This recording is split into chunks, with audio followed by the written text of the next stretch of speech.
7 जून को हुई इस मीटिंग ने साबित कर दिया कि यूक्रेन रूस को आसमानी टक्कर देता रहेगा। ज़ेलेंस्की मैक्रो ऐसे मिले जैसे रूस से लड़ाई लड़ने के लिए अब फ्रांस पूरी तरह तैयार है। इस मुलाकात में ज़ेलेंस्की की नजर हथियारों पर रही और मैक्रो की नजर पुतिन की फौज पर। इस मीटिंग ने साबित कर दिया कि यूक्रेन को अब F-16 के साथ साथ फ्रांस का फाइटर मिराज 2000 भी मिलेगा।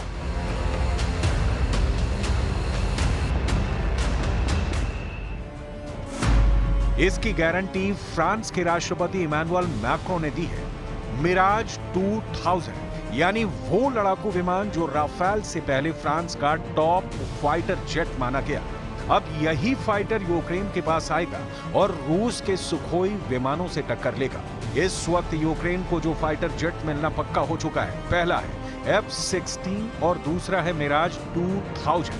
दोनों ही नाटो के जबरदस्त फाइटर हैं और इसमें कोई शक नहीं कि रूस को टक्कर देने की गारंटी माने जा रहे हैं। मिराज 2000 बेहतरीन फाइटर है और मल्टी रोल होने के नाते ये ना सिर्फ रूस के फाइटर जेट्स का सामना कर सकता है, बल्कि रूस के जमीनी टारगेट पर हमला भी कर सकता है। ज़ेलेंस्की इन विमानों को स्पेशल मिशन एयरक्राफ्ट के तौर पर इस्तेमाल करना चाहेंगे। फ्रांस जानता है कि वो यूक्रेन की मदद करके रूस को नाराज कर रहा है, लेकिन मैक्रो ने यह खतरा उठा लिया है।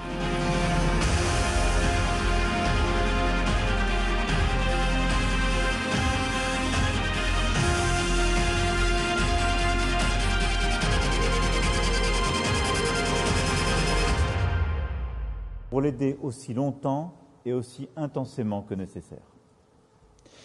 Elle sait aussi que la Charte des Nations Unies et l'intégration européenne, qui ont précisément été inspirées par le combat qu'ont livré les Alliés il y a 8 décennies, seront toujours notre plus sûre boussole.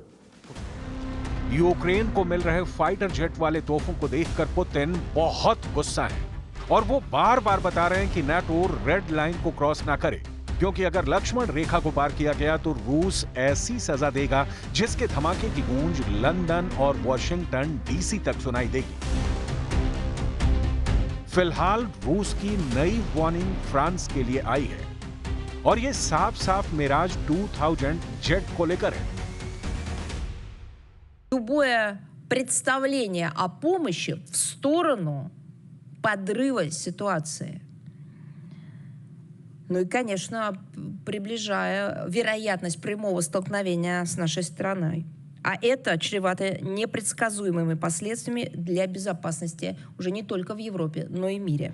Miraj एक delta wing वाला fighter jet है। जो version Ukraine को मिलने जा रहा है, वही वर्जन वाला मिराज भारत के पास भी है। मिराज फाइटर कौन से हथियार फायर करेगा, इस बारे में ज़ेलेंस्की को बताया गया है। इसमें यह हैमर बम भी है, जो स्पेशल किट की वजह से 70 किलोमीटर दूर जाकर दुश्मन पर फटता है।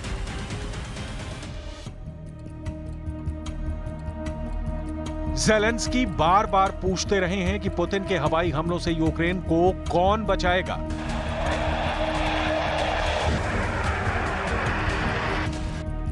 पुतिन के मिसाइल अटैक का जवाब कौन देगा?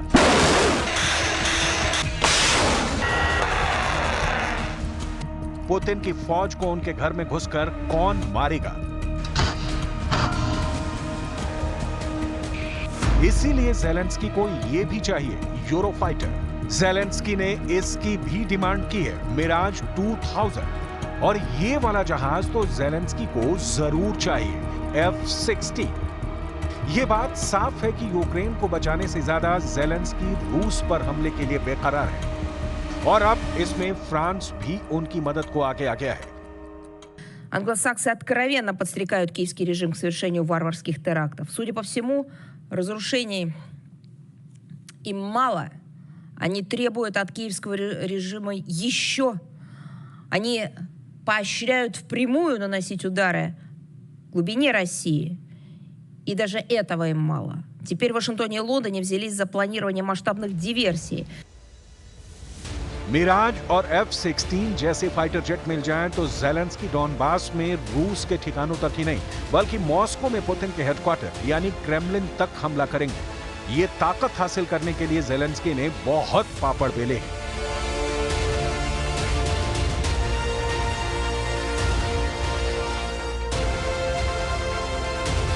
ज़ेलेंस्की का मिशन फाइटर जेट शुरू हो गया है, जिसे यूरोप और अमेरिका में ज़ेलेंस्की की फाइटर जेट डिप्लोमेसी कहा जा रहा है।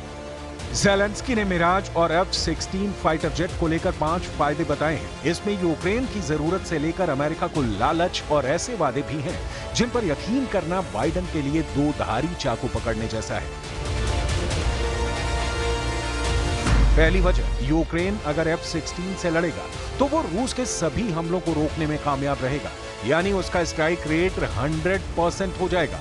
यूक्रेन का दावा है कि अभी तक वो रूस की तरफ से हो रहे 75% हवाई हमलों को रोकने में कामयाब हो रहा है, लेकिन मिराज और F-16 मिलने से बाकी 25% की भरपाई भी हो जाएगी, क्योंकि तब ये जहाज नाटो से मिले एयर डिफेंस के साथ मिलकर एक नेटवर्क बनाकर काम करेगा। F-16 चुनने की दूसरी वजह, डॉग फाइट में ये जहाज रूस के विमानों पर भारी पड़ सकता है, ऐसा ज़ेलेंस्की का दावा है। जबकि सच ये है कि रूस के सुखोई 35 जैसे फाइटर जेट दुनिया के बेहतरीन डॉग फाइटर माने जाते हैं, यानी ये ऐसी कलाबाजियां खाते हैं कि इसके मुकाबले में दुश्मन का कोई फाइटर ज्यादा वक्त तक नहीं टिक पाता। लेकिन ज़ेलेंस्की का कहना है कि F-16 मिलेंगे तो रूस के लड़ाकू विमानों को गिराना आसान हो जाएगा।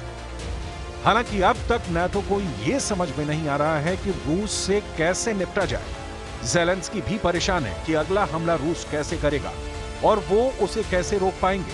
अगर वो अमेरिका और उसके नाटो वाले साथियों से हथियार नहीं मांगेंगे तो यूक्रेन का पूरी तरह से ढह जाना बस कुछ दिनों की बात रह जाएगी। उनके सामने रूस के फाइटर जेट हैं जो आए दिन यूक्रेन पर बम बरसा रहे हैं। ज़ेलेंस्की इसी खतरे को खत्म करना चाहते हैं।